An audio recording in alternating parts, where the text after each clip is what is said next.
Within the weird and wonderful world of Doctor Who, pretty much anything is possible. Severed heads can talk, Christmas trees can attack people, planets can vanish, and perhaps most bizarrely of all, a man can look good while wearing a stick of celery. In addition, the miracle of resurrection is also possible too, something that the show has proven time and time again across its classic and modern eras. As a result, characters come back from the dead all the darn time in this show, but here are 10 specific cases, characters who truly unequivocally died and then properly returned back to life. My name is Rich, welcome to Who Culture, and these are 10 Doctor Who characters who came back from the dead.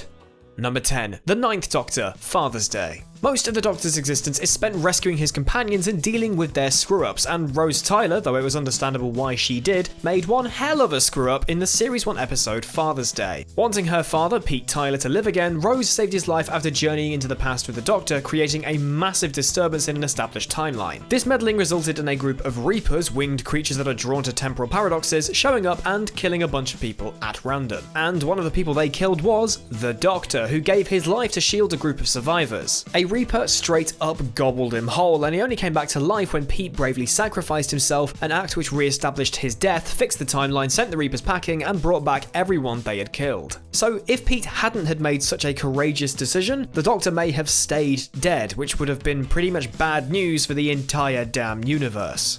Number 9. Jenny, the Doctor's daughter. Due to the fact that she was created from the DNA of the 10th Doctor, Jenny wasn't just an average human. She had 2 hearts, as well as the ability to flip through laser beams like a ninja. Still though, none of these extra buffs managed to save her from death at the end of her sole TV appearance in 2008, The Doctor's Daughter. After stepping in front of the Doctor and taking a bullet that was meant for him, Jenny fell to the ground and died shortly after. The Doctor then angrily threatened to shoot her killer before flying away from the planet, believing her to be gone for good. But wait, it's not over. In one final scene, a golden cloud of light emerged from Jenny's mouth and she sprang back to life, with her Time Lord DNA appearing to give her corpse a much needed regenerative kick. Excited to see more of the universe, Jenny then stole a shuttle and jetted off into space, in much the same way that the Doctor stole a TARDIS and ran away all those years ago. Like father, like daughter.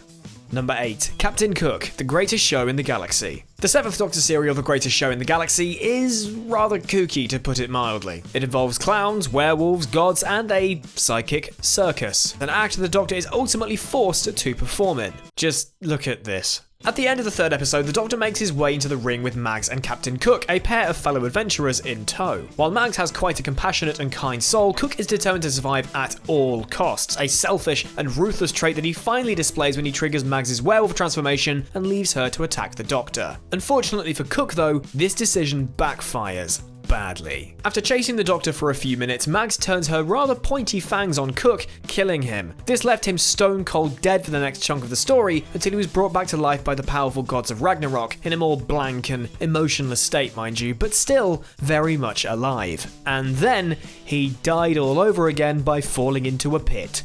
Smooth. Number 7. Clara Oswald, Hellbent.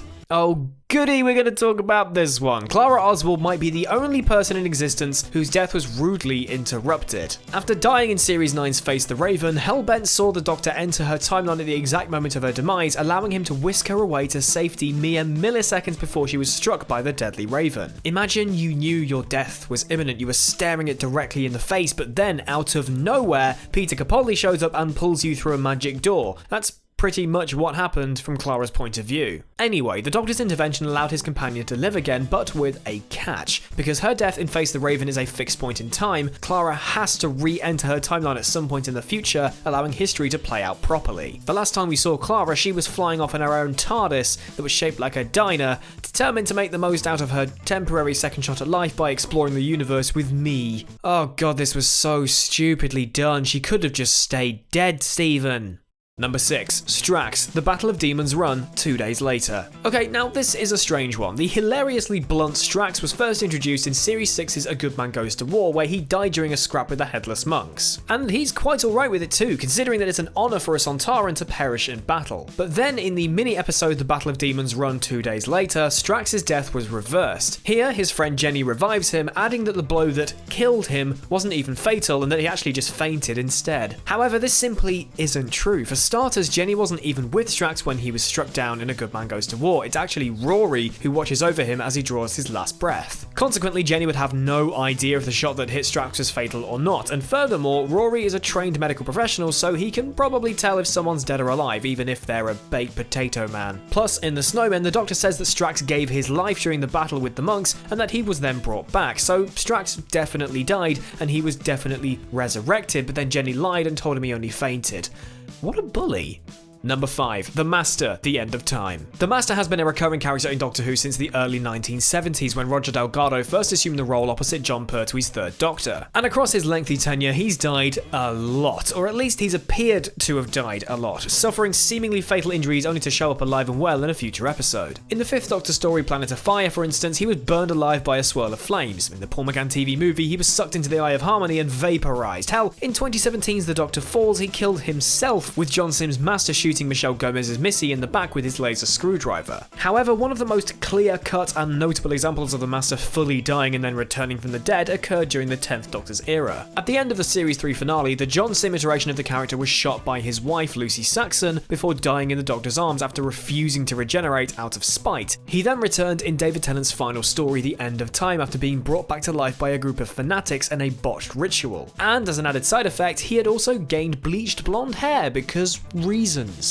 Number 4. Amy Pond, The Big Bang. Series 5's The Pandorica Open was a really bad day for the good guys. Not only was the Doctor sealed inside the titular Pandorica, a supposedly inescapable prison, but the TARDIS exploded with River Song caught inside, Amy Pond was fatally shot by an Auton version of her husband Rory, and the universe actually ended. On the plus side though, everything was rectified in the follow-up episode, The Big Bang. Here the Doctor used the Pandorica to restart the universe and set everything back to normal, but earlier in the story, Amy was brought back to life after being locked inside the Pandorica herself, which is such a good prison it won't even allow its captive to die, and apparently it can bring them back from the dead if they're already dead. As a result, Pond lived on, along with the countless other individuals whose lives were ended when the universe was blown to pieces. Number 3. Rory Williams, The Big Bang. It was a running joke through the Matt Smith era that Rory was prone to dying. He was basically Doctor Who's Kenny. He was killed by an old lady during a dream sequence in Amy's Choice. He was fake shot by Canton in Day of the Moon. He drowned and was then resuscitated by Amy in The Curse of the Black Spot. He aged 2,000 years and turned into a skeleton in The Doctor's Wife. He then died of old age in The Angels Take Manhattan. Things got so bad that the Silence even joked about his many deaths in The Wedding of River Song, with the villains calling him the man who dies and dies again. However, out of all of his brushes with the afterlife, there's one that sticks out from the rest. In the Series 5 episode Cold Blood, Rory takes a bullet that's meant for the Doctor, dies, and is then swallowed by a crack in time and wiped from history. But as if by magic, he returned in The Pandorica Opens, which was just a few episodes later. As previously mentioned though, this wasn't the real Rory. He was an Auton duplicate created in a villainous scheme, and we had to wait until the universe was rebooted in The Big Bang to see the proper, normal human Rory be restored to life.